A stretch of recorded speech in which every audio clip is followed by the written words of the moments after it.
Özünü izdeş bosog'usida Abduqodir Jaloliddin. Muqaddima o'rnida ikki eg'iz gap.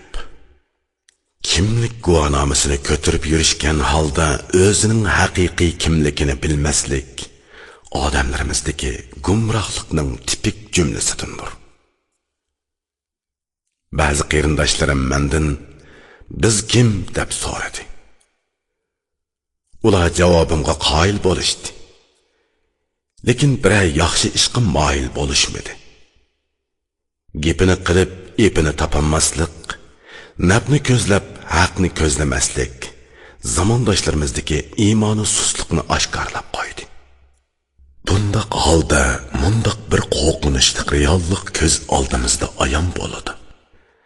Haqqoniyat va adolat uchun badal to'lashni xohlaydiganlar oz qoladi. Ishkiri o'lkalarga bordim. Kishilar mendan "Sen kim?" deb so'rashdi. Men Uyg'ur desam, inkas qaytaramadi. Yaponiyaga bordim. Kishilar mendan "Sen kim?" deb so'rashdi. Men Uyg'ur desam, gangirab kelishdi. Yatla olli burun yo'qab ketgan dinozavrlarni yaxshi biladi. Lekin meni bilmaydi. Kishilar noposi 100 mingga bormaydigan eskimoslarni tanıydı. Lekin 10 milyon nopusga ega Uyg'urni tanimaydi. Men qomuslarni varaqlab baktım. Uyg'ur degan iborani 7-8 qurt tushundirib bo'ldi qipti. Texi bunchilik bayonlarni ba'zi qomuslardan topqilib olmaydi.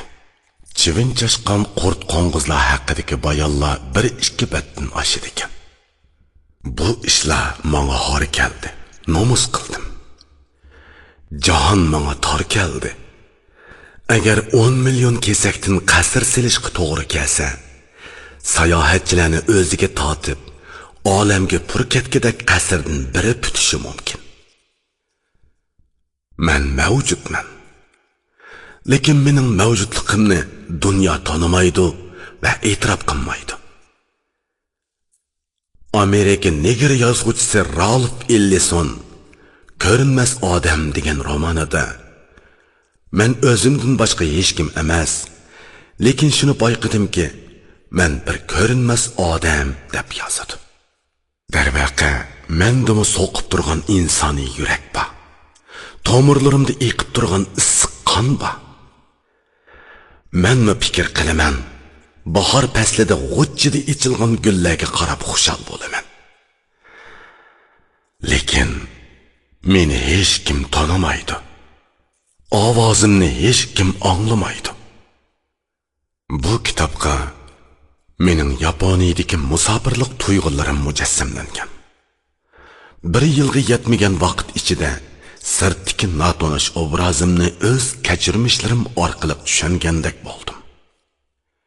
Bu kitob mening Yaponiyadagi ruhiy kechirmishlarimning nihoyatda oz bir qismi. Hammani xotirligilab olmaydi ekan. Ayni vaqtda meni zilzilaga solgan ba'zi tuyg'ular ziyoda nozikligi tufayli qalamga tomtoqla ilinib qoldi.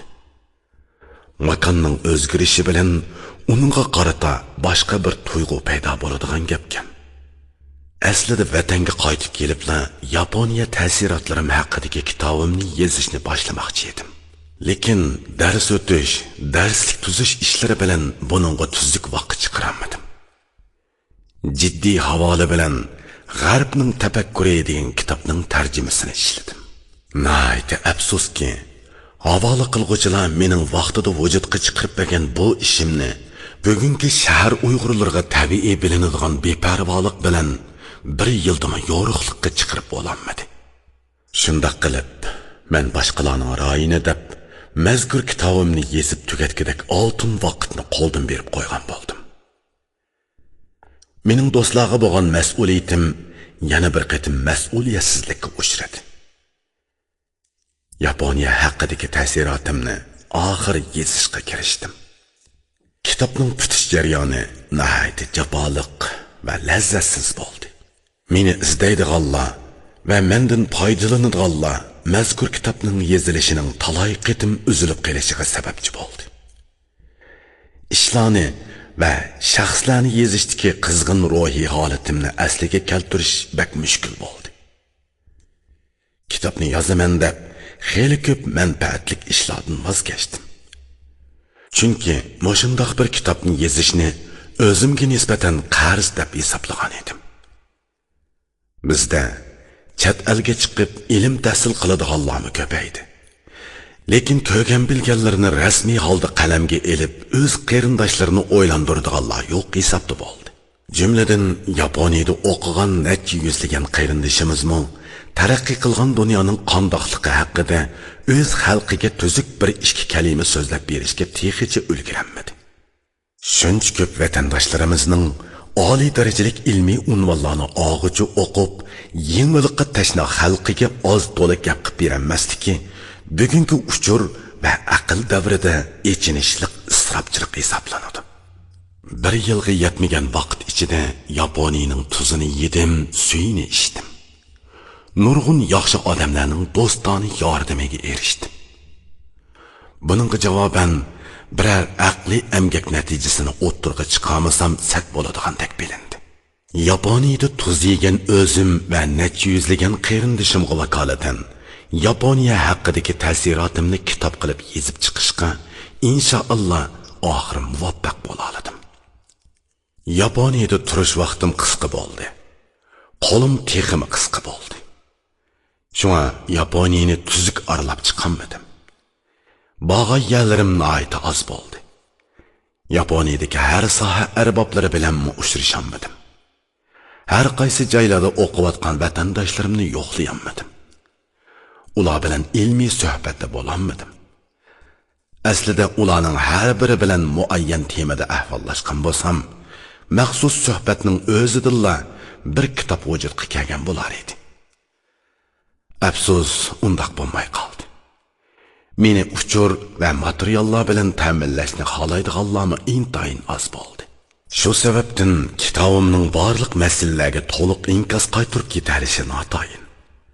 Ba'zi masalalar haqidagi ko'zatishlarimda yuzakilik va savallikning bo'lishi ehtimoldan yiroq emas. Zira kitobxonlarning o'zi ehtiyojli o'ylanish yip ushlarini topa olishiga ishonaman. Biz dunyoda mavjud. Lekin dunyo bizni nemishqa tanimaydi? Yaponiyada bir yilga yaqin turib erishgan savolim ana shu bo'ldi. Shunga kitobimning mavzusini o'zini izlash bosog'isida deb qo'ydim. Biz 21-asrga o'zimizning Torim, Ili, Zarafshon, Ko'nchi, Qoraqosh, Qizildaryo vodillarida yashayotganimizni tonib va muayyan prinsipimiz bilan sirtqi dunyo bilan bodi kaldi qilib kirishimiz kerak ekan. Buning uchun o'zimizning kimligini, nadan kelganligimizni, nega boradiganligimizni bilishimiz to'liq zarur. Biz boshqalarga agishimiz deb o'zimizdan chatlab ketdik. Boshqalarga ishinib, o'zimizga ishonmas bo'ldik. O'zimizga boshqalarning ko'zi bilan baho berdik. Oxir o'zimizni yitirib qo'ydik. Endi biz buni tanib yetaylik va o'zimizni istaylik. Vaziyat taraqqiyoti biz yashagan rayondagi makon, zamon uqumini o'zgartmoqda.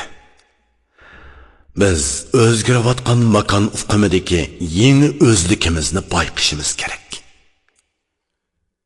Kitobning yezilishiga ayolim Jamilaning tuhfasi nihoyat ko'p.